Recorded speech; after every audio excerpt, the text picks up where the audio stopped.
Hello दोस्तों, welcome to radiance academy. मैं Ashutosh Bhargava radiance academy के इस यूट्यूब चैनल पर आप सभी का बहुत बहुत स्वागत करता हूं। हमारा जो आज का टॉपिक है वह है मिट्टी यानी मृदा या फिर सॉइल। आज का टॉपिक स्टार्ट करने से पहले मैं आपसे कुछ कहना चाहता हूं। यदि आप में से कोई अच्छा नया टॉपिक पढ़ना चाहता है तो प्लीज़ कमेंट करके ज़रूर बताएं। जो हमारी नेक्स्ट वीडियो होगी मैं उस टॉपिक पर बनाने की पूरी कोशिश करूंगा। So let's start our topic. मिट्टी या मृदा पृथ्वी की सबसे ऊपरी पतली असंगठित परत को कहते हैं, जो चट्टानों के टूट फूट से प्राप्त पदार्थों यानी खनिजों, जीवों के सड़े गले अंश यानी ह्यूमस, जलवायु तथा सूक्ष्म जीवों से मिलकर निर्मित है।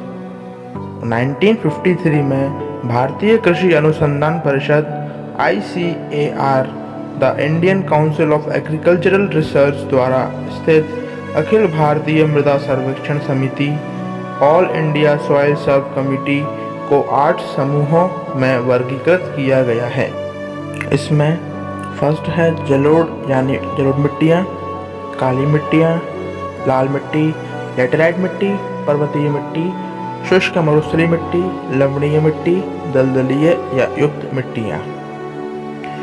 अब हम इसको पढ़ेंगे। फर्स्ट है जलोढ़ मृदा।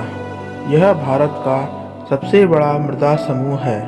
इसका विस्तार लगभग 15 लाख वर्ग किलोमीटर क्षेत्र में पाया जाता है, जो देश के कुल क्षेत्र का लगभग 45.6% है।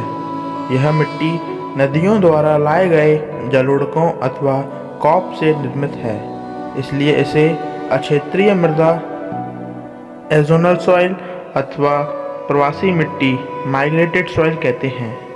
इन मिट्टियों का विस्तार लगभग संपूर्ण उत्तर भारत में पाया जाता है।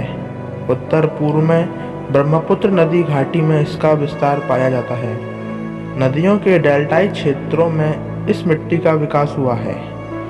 इन मिट्टियों में छीका यानी चिकनी मिट्टी तथा बालू मिट्टी की मात्रा लगभग बराबर है, इसलिए इसे दोमट मिट्टी भी कहते हैं। इन मिट्टियों में नाइट्रोजन और ह्यूमस की कमी पाई जाती है, फिर भी यह विश्व की सर्वाधिक उपजाऊ मिट्टियों में से एक है। इन मिट्टियों से चावल, गेहूं, गन्ना, जूट तथा विभिन्न प्रकार की सब्जियों और फलों की गहन कृषि की जाती है। तंबाकू, कपास, मक्का और तिल की भी इन मिट्टियों से अच्छी उपज प्राप्त होती है। और जो नेक्स्ट पॉइंट है वो है काली मिट्टी। काली मिट्टी का निर्माण क्रिटेशियस कालीन बसाल्टिक लावा के खंडन से हुआ है। इसे स्थानीय रूप से रैगुर कहते हैं। यह देश का दूसरा सबसे बड़ा मृदा समूह है। इसका विस्तार लगभग 5.5 लाख वर्ग किलोमीटर क्षेत्र में पाया जाता है, जो देश के कुल भौगोलिक क्षेत्रफल का लगभग 16.5% है। काली मिट्टी में नमी धारण करने की अच्छी क्षमता पाई जाती है, इसलिए इस मिट्टी को सिंचाई की आवश्यकता नहीं है अथवा कम सिंचाई की आवश्यकता होती है। सूखने पर इन मिट्टियों में गहरी चौड़ी दरारें विकसित हो जाती हैं, इसलिए इसे स्वतः कृषि मिट्टी अथवा कहते हैं। काली मिट्टी का सर्वाधिक विस्तार महाराष्ट्र राज्य में पाया जाता है। इसके अतिरिक्त तेलंगाना, आंध्र प्रदेश, छत्तीसगढ़, मध्य प्रदेश तथा गुजरात के कुछ भागों में भी इसका विस्तार पाया जाता है। इस मिट्टी में नाइट्रोजन और ह्यूमस की कमी पाई जाती है, जबकि लोहे और एल्यूमिना की अधिकता पाई जाती है। काली मिट्टी कपास उत्पादन के लिए आदर्श होने के कारण इसे काली कपासी मिट्टी यानी ब्लैक कॉटन सॉइल कहते हैं। कपास के अतिरिक्त गन्ना, चावल, दलहन की अच्छी उपज भी काली मिट्टी द्वारा प्राप्त की जाती है। हमारा नेक्स्ट पॉइंट है लाल मिट्टी। यह भारत का तीसरा सबसे बड़ा मृदा समूह है, जो लगभग 3.5 लाख वर्ग किलोमीटर यानी 10.6% भाग पर विस्तृत है। लगभग संपूर्ण तमिलनाडु राज्य में लाल मिट्टी का विस्तार पाया जाता है। इसके अतिरिक्त कर्नाटक, तेलंगाना, आंध्र प्रदेश, महाराष्ट्र, उड़ीसा, छत्तीसगढ़, मध्य प्रदेश के कुछ भागों में भी इसका विस्तार पाया जाता है। इन मिट्टियों का निर्माण प्राचीनतम ग्रेनाइट और नीस चट्टानों के विखंडन से हुआ है।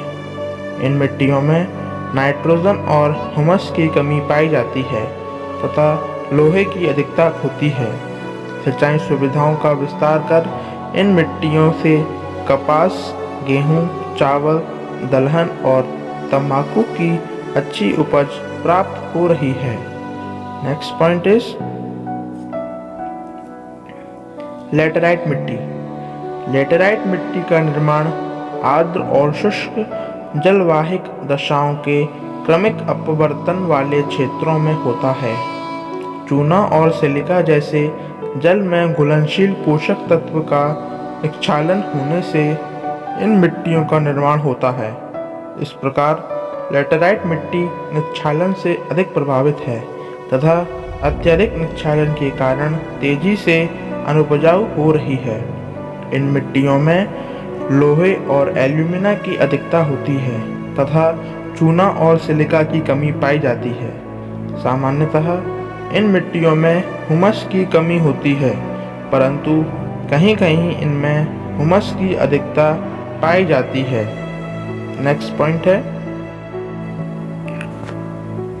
इन मिट्टियों का रंग प्रायः लाल होता है। सूखने पर यह मिट्टी ईंट के समान सख्त हो जाती है, जबकि गीली होने पर यह चिपचिपी होती है। लेटेराइट मिट्टी पश्चिमी घाट में अच्छी तरह विकसित है। मेघालय, पूर्वी घाट, राजमहल पहाड़ी तथा मध्य प्रदेश के कुछ भागों में यह मिट्टी पाई जाती है। यह मिट्टी कॉफ़ी, मसाले, रबड़ आदि की बागानी कृषि के लिए अत्यंत प्रसिद्ध है। हमारा नेक्स्ट पॉइंट है पर्वतीय मृदा। इसे वन मृदा यानी फॉरेस्ट सॉइल कहते हैं। यह मृदा मुख्यतः हिमालय पर्वत पर पर्वतों के ढालों के सहारे पाए जाने वाले वनों में विकसित है। पर्वतीय घाटी में इन मिट्टी की मोटाई अपेक्षा से अधिक होती है। इन मिट्टियों में ह्यूमस की मात्रा काफ़ी अधिक होती है। हिमालय के अतिरिक्त प्रायद्वीपीय पठार के पहाड़ों के ढाल पर इन मिट्टियों का विकास हुआ है। इन मिट्टियों से चाय, कॉफ़ी, मसाले, रबड़ आदि की बागानी कृषि की जाती है। हिमालय पर्वतीय क्षेत्रों में छोटे छोटे सीढ़ी नुमा खेत बनाकर इन मिट्टियों से गेहूं, मक्का, जौ, आलू आदि की कृषि की जाती है। जम्मू कश्मीर, हिमाचल प्रदेश और उत्तराखंड के विभिन्न प्रकार के फलों का उत्पादन किया जाता है। नेक्स्ट पॉइंट है मरुस्थलीय मृदा। इन मिट्टियों का विस्तार 50 सेंटीमीटर से कम वर्षा वाले क्षेत्रों में हुआ है। ये मिट्टियाँ मुख्यतः पश्चिम राजस्थान में विकसित हैं तथा उससे लगे हुए पंजाब, हरियाणा और गुजरात के कुछ क्षेत्रों में भी इनका विस्तार पाया जाता है। ये मिट्टियाँ मुख्यतः रेतीली होती हैं। इसमें नाइट्रोजन और ह्यूमस की कमी पाई जाती है। सामान्यतः ये मिट्टियाँ अनुपजाऊ होती हैं, परंतु सिंचाई सुविधाओं का विस्तार हो जाने से यह मिट्टियाँ उपजाऊ हो जाती हैं। जैसे इंदिरा गांधी नहर का विकास कर गेहूँ, दलहन, तिलहन और कपास की अच्छी उपज प्राप्त की जा रही है।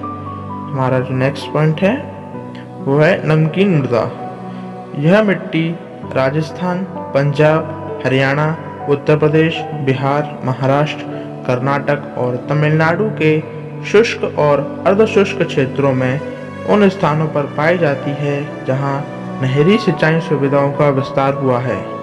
नहरों के सिंचाई वाले क्षेत्रों में कोशिका क्रिया के कारण भूमिगत लवण सतह पर आ रहा है। सोडियम और मैग्नीशियम लवण के अधिकता के कारण मिट्टियाँ लवणीय हो गई हैं, जबकि कैल्शियम और पोटेशियम की कमी के कारण मिट्टियाँ क्षारीय हो रही हैं और खेती के लिए नहीं रह गई हैं। इन मिट्टियों को स्थानीय रूप से रेह, कल्लर, ऊसर, कार्ल, चोपन आदि नामों से जाना जाता है।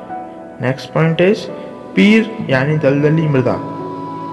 इसका निर्माण अत्यधिक आर्द्रता वाले क्षेत्रों में कार्बनिक पदार्थों के जमाव के कारण होता है। यह मिट्टियाँ मुख्यतः तटीय क्षेत्रों में तथा नदियों के डेल्टाई भाग में स्थित हैं। उत्तर भारत में यह नदियाँ तराई क्षेत्रों में विकसित हैं। केरल के कोट्टायम और अल्पुझा क्षेत्रों में यह मिट्टियाँ अच्छी तरह विकसित हैं। यह मिट्टी मुख्यतः चावल की खेती के लिए और जूट की कृषि के लिए उपयुक्त है। So guys, thank you for watching this video. Stay home, stay safe. Thank you so much.